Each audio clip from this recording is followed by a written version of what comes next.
¿Qué imagen de Moisés le viene a la mente cuando oye su nombre? El bebé a quien su madre colocó en una canasta y dejó en el río Nilo. El joven que fue criado rodeado de lujos por la hija del faraón de Egipto pero nunca olvidó que era israelita. El hombre que fue pastor en Madián por 40 años. El hombre que conversó con Jehová frente a una zarza ardiente.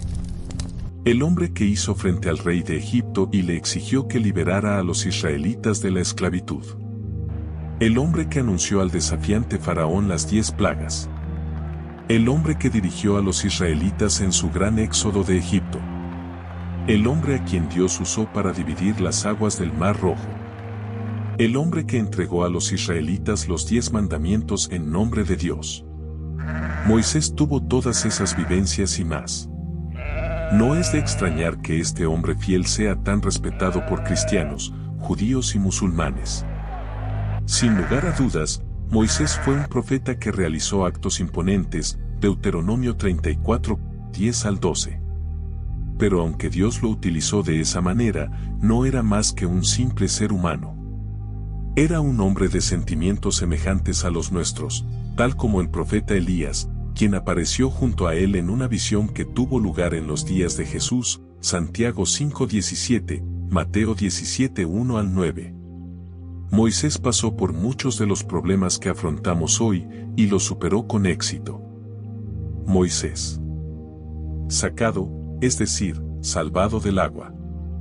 Hombre del Dios verdadero que fue caudillo de la nación de Israel, mediador del pacto de la ley, profeta, juez, comandante, historiador y escritor. Esdras 3:2. Nació en Egipto en el año 1593 a.C. Fue hijo de Amram, nieto de Coat y bisnieto de Leví. Su madre Joquebed era hermana de Coat. No obstante, Moisés tenía 3 años menos que su hermano Aarón, mientras que su hermana Miriam era unos cuantos años mayor que ellos. Éxodo 6:16, 18, 20, 2:7.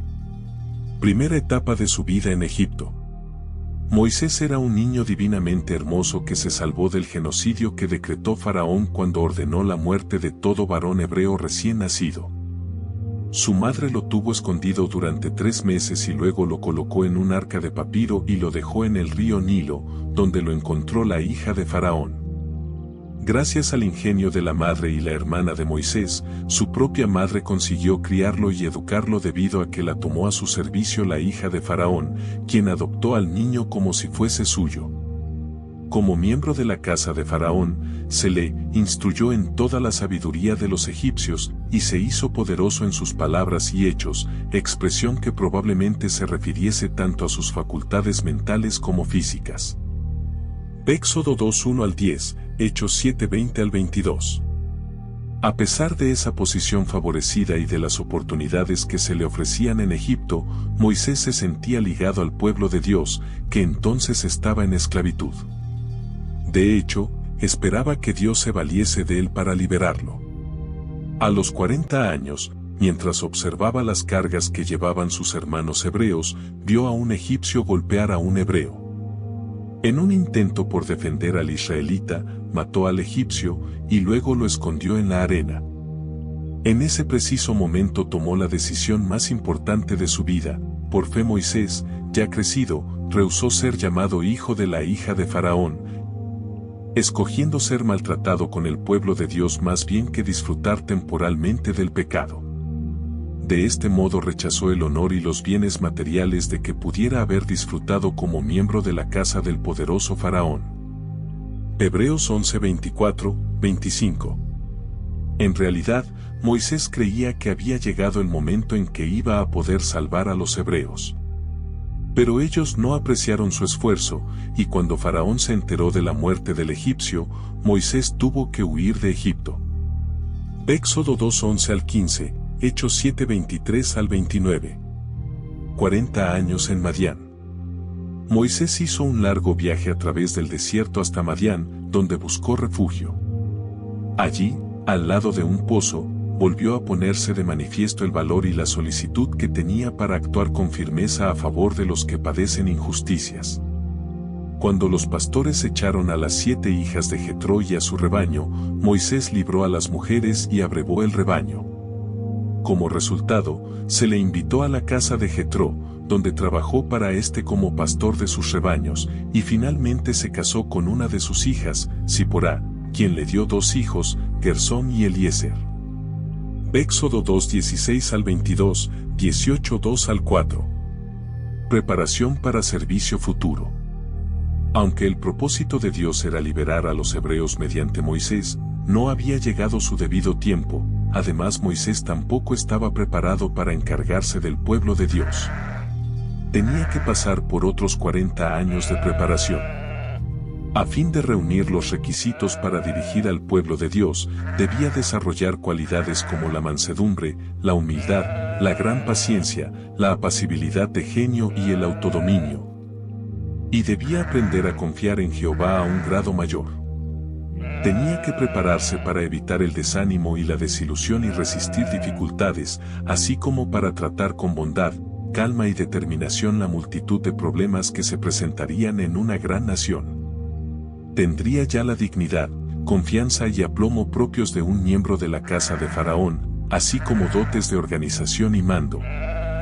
Pero la humilde ocupación de pastor en Madián le permitió desarrollar otras cualidades que aún serían más importantes para su futura comisión. También a David se le sometió a una rigurosa preparación, aún después de que Samuel lo ungió, y Jesucristo fue probado para perfeccionarlo como Rey y Sumo Sacerdote para siempre.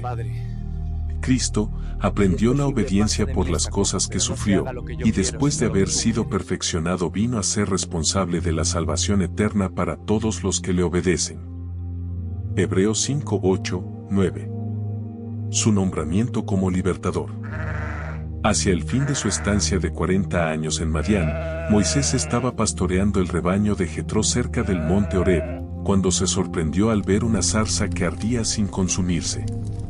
Al acercarse para inspeccionar aquel extraño fenómeno, el ángel de Jehová le habló desde las llamas y le reveló que había llegado el momento para que Dios liberara a Israel de la esclavitud. Por lo que le comisionó para que fuera en su nombre memorial, Jehová. Éxodo 3:1 al 15. De modo que Dios nombró a Moisés profeta y representante suyo, y entonces se le podía llamar correctamente ungido, Mesías o el Cristo, como en Hebreos 11:26. Por medio del ángel, Jehová proveyó las credenciales que Moisés podía presentar a los hombres de mayor edad de Israel. Estas consistían en 3 milagros que servirían de señales.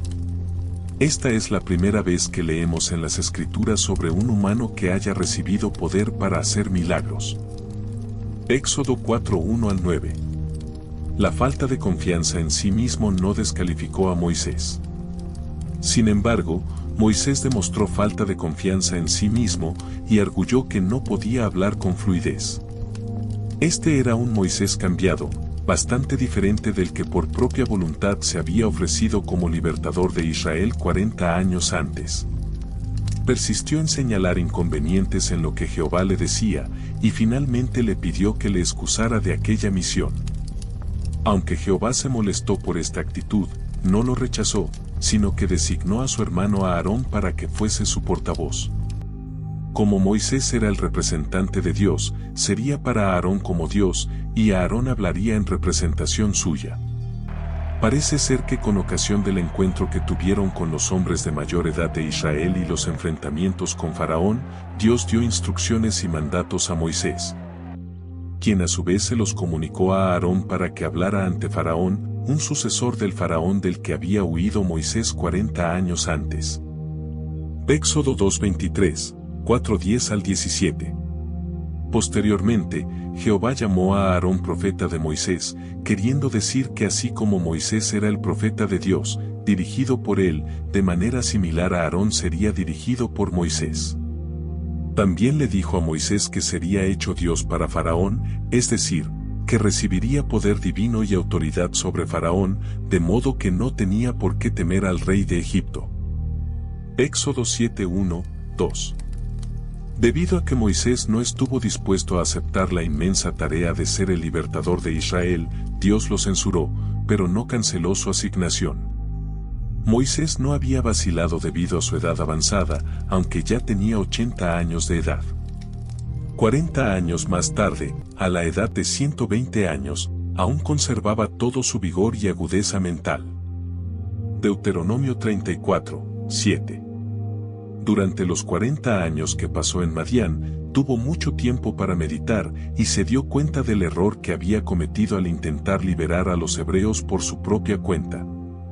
Entonces comprendía su insuficiencia, de modo que debió ser para él una gran sorpresa el que de súbito se le ofreciera este cometido después de tanto tiempo desligado de toda actividad pública.